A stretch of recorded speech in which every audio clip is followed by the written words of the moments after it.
వేగంగా సహాయక చర్యలు చేపట్టండి. డెబ్రిస్ ను ఆ కన్వేయర్ బెల్ట్ ను వెంటనే మరమ్మతు చేసి కన్వేయర్ బెల్ట్ మీద ఫాస్ట్ గా డెబ్రిస్ అంతా బయటకు తీసుకొచ్చే ప్రయత్నం చేయండి. 3 షిఫ్ట్లలో కూడా అవసరమైతే అదనపు ఎన్డీఆర్ఎఫ్ బృందాలను సింగరేణిలో కోల్ మైనింగ్ లో అండర్ గ్రౌండ్ మైనింగ్ చేసేటువంటి టాలెంటెడ్ మైనర్స్ ను పిలిచి లోపల ఉండే డెబ్రిస్ ను ఆ ట్రైన్ ద్వారా కూడా తీసుకురండి. అదేవిధంగా మన కన్వేయర్ బెల్ట్ ద్వారా కూడా తీసుకురండి. సైమల్టేనియస్ గా రౌండ్ ద క్లాక్ 3 షిఫ్టుల్లో పనిచేసి వారిని కాపాడి వారిని తొందరగా బయటకు తెచ్చే ప్రయత్నం చేయాలని చెప్పి మేము కోరుతాం.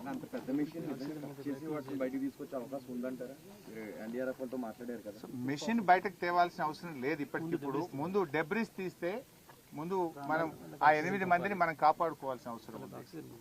వాళ్ళకి ఇంతవరకు ఆక్సిజన్ పంపే ప్రయత్నం మనం జరగాలి కదా. ఆ లోపల ఉన్న వాళ్ళకు వివిధ సోర్సెస్ లో మరి ఏ రకంగానన్నా ఇంకా లోపలికి పంపే ప్రయత్నం కానీ వాళ్ళని కాపాడుకునే ప్రయత్నం జరగాలి. ఇప్పుడు ఆ డెబ్రిస్ తర్వాత ఏముందో ఎవరికి కనబడడం లేదు. మరి 6 రోజుల్లో ఇంతవరకు ఎందుకు డెబ్రిస్ తీయలేదు? ఎందుకు ఒక లైన్ ఆఫ్ యాక్షన్ చేయలేదు? ఎందుకు కన్వేయర్ బెల్ట్ ను ఆపరేట్ చేయలేదు? ఎందుకు ఉన్నటువంటి ఎగ్జిస్టింగ్ ట్రైన్ ద్వారా మీరు ఫాస్ట్ గా అక్కడ ఉండేటువంటి మడ్ ను కానీ డెబ్రిస్ ను తెచ్చే ప్రయత్నం చేయలేదు? ఒకవేళ ఆ మిషన్ యొక్క పార్ట్స్ అడ్డంగా ఉన్నాయి, అవి తొలగించడానికి ఇప్పుడు ఏదో అనుమతిస్తే ఇవాళ కట్ చేయడానికి పోయిందన్నారు. ఈ పని ఏదో 5 రోజుల కిందనో 4 రోజుల కింద ఎందుకు చేయలేదు? This is what we are asking.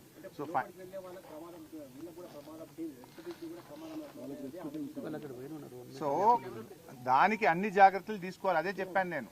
National institute of rock mechanics కానీ అదేవిధంగా నేషనల్ జియాలజికల్ సర్వే ఆఫ్ ఇండియాను కానీ చెయ్యాలి. మీరు ఇప్పుడు వైసాబ్ ఇదేమి మేము కాళేశ్వరం ప్రాజెక్టులో 203 కిలోమీటర్ల టనల్ తవ్వాం, 203 కిలోమీటర్స్ టనల్ తవ్వాం. పాలమూరు దిండి ఎత్తిపోతల పథకంలో దాదాపు 100 కిలోమీటర్ల టనల్ తవ్వాం బీఆర్ఎస్ హయాంలో, 100 కిలోమీటర్స్.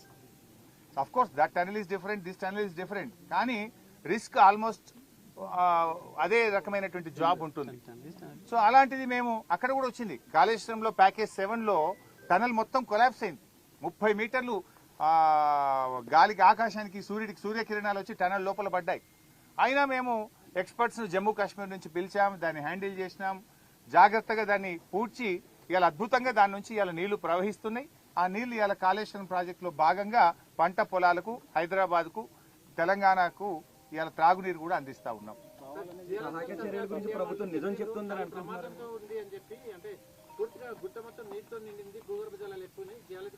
బైసాబ్ మేము ఇప్పుడు అక్కడ మాట్లాడినాం.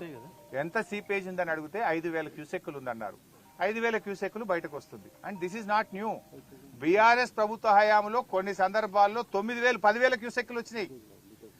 9,000 litres per hour per minute, 9 to 10,000 litres per minute BRS హయాంలో వస్తే కూడా డీవాటరింగ్ చేసినాం కదా ఆ రోజు.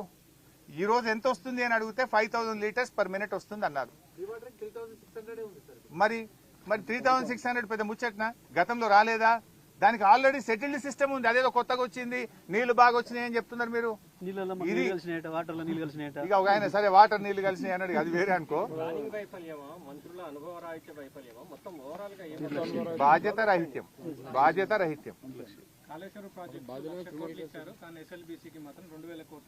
ఇప్పుడు చెప్పాను కదా బ్రదర్, వినలేదా మీరు? 3,300 కోట్లు 9 ఏళ్ల కాంగ్రెస్ హయాంలో ఖర్చు పెడితే 3,900 కోట్లు బీఆర్ఎస్ హయాంలో ఖర్చు పెట్టాము. 600 కోట్లు వాళ్ళకంటే ఎక్కువ ఖర్చు పెట్టాము. పైగా మాకు 2 కరోనా సంవత్సరాలు వచ్చినాయి. పెద్ద ఎత్తున వాటర్ సీపేజ్ వచ్చి పనులు ఆగిపోయినాయి. 2 టనళ్లకు కూడా బేరింగులు పోయినాయి. ఇప్పుడు మనం పోయిన టనల్ది బేరింగ్ పోయింది. ఆ రోజు మా ప్రభుత్వం వచ్చినప్పుడు బేరింగ్ పోతే 100 కోట్ల రూపాయలు అడ్వాన్స్ ఇచ్చి కొత్త బేరింగ్ తెప్పించి మెషిన్ లో ఫిట్ చేయించి పనులు ప్రారంభించినాం. ఆనాడు బీఆర్ఎస్ అధికారంలో రాకముందు కాంగ్రెస్ గవర్నమెంటే ఉండే. ఇదే ఉత్తమ్ కుమార్ రెడ్డి గారు మంత్రి, ఇదే నల్గొండ జిల్లాలో. ఆయన పులిచింతల మాత్రం దగ్గరుండి పోలీసు వాళ్ళని పెట్టి మన తెలంగాణ వాళ్ళను ముంచి ఆంధ్రకు నీళ్లు ఇచ్చే ప్రాజెక్ట్ ఏమో చాలా జాగ్రత్తగా గట్టించిండు. కానీ ఇదే టనల్లో బేరింగ్ ఫెయిల్ అయితే ఆ రోజు కిరణ్ కుమార్ రెడ్డిని అడగలే. మళ్ళీ మా ప్రభుత్వం వచ్చినాక ఆల్ పార్టీ మీటింగ్ పెట్టి 100 కోట్లు అడ్వాన్స్ ఇచ్చి ఆ బేరింగ్ అమెరికా నుంచి తెప్పించి వేయించి పనులు ప్రారంభించాం. ద అదర్ సైడ్ కూడా అక్కడ కూడా బేరింగ్ ఫెయిల్ అయితే దానికి కూడా 100 కోట్ల రూపాయలు అడ్వాన్స్ ఇచ్చి ఆ బేరింగ్ కూడా తెప్పించి పనులు చేయించాం. అంటే మేము ఎంత సిన్సియర్ గా ఉన్నామని. నిజంగా మేము పక్కన పెడితే అఖిలపక్షం పిలిచినాం. జానారెడ్డి గారు ఆ రోజు ఎల్ఓపి నాయకుడిగా అఖిలపక్షం మీటింగ్ కు అసెంబ్లీలో హాజరైంది. వీళ్ళిద్దరు కూడా వచ్చింది. కోమటిరెడ్డి గారు, ఉత్తమ్ కుమార్ రెడ్డి గారు కూడా అఖిలపక్షం మీటింగ్ ఆ రోజు కేసీఆర్ గారు ముఖ్యమంత్రిగా ఆయన అధ్యక్షతన జరిగిన మీటింగ్ వీళ్ళు ముగ్గురు కూడా వచ్చారు. వీళ్ళే అడిగితే 100 కోట్లు అడ్వాన్స్ ఇచ్చి కూడా పనులు చేపించాం. అంటే 2 సార్లు బేరింగ్ ఫెయిల్ అయితే 2 సార్లు 100 కోట్ల రూపాయలు అడ్వాన్స్ ఇచ్చి పనులు ముందుకు తీసుకుపోయే ప్రయత్నం చేశాం. డీ వాటరింగ్ ప్రొవిజన్ లేకపోతే ప్రాజెక్టు పూర్తి కావాలనే మంచి ఉద్దేశంతో డీ వాటరింగ్ కు ప్రభుత్వం సమ్మతించి కూడా పనులు ముందుకు తీసుకుపోయే ప్రయత్నం మేము చేశాం. 15 నెలలు ఇప్పుడు బేరింగ్ రిపేర్ ఇవాళ ఇంకోటి అంటున్నారు మీరు. ఒక మిత్రుడు అడిగాడు పని. కాంగ్రెస్ గవర్నమెంట్ వచ్చి 15 నెలలు అయింది. 15 మీటర్లు తవ్వినరా వీళ్ళు? మరి 15 నెలల కాంగ్రెస్ ప్రభుత్వంలో 15 మీటర్లన్నా మీరు తవ్వినరా అని నేను అడుగుతున్నా. మమ్మల్ని అడుగుతున్నారు కదా. సరే, మేము సమాధానం చెప్పినాం.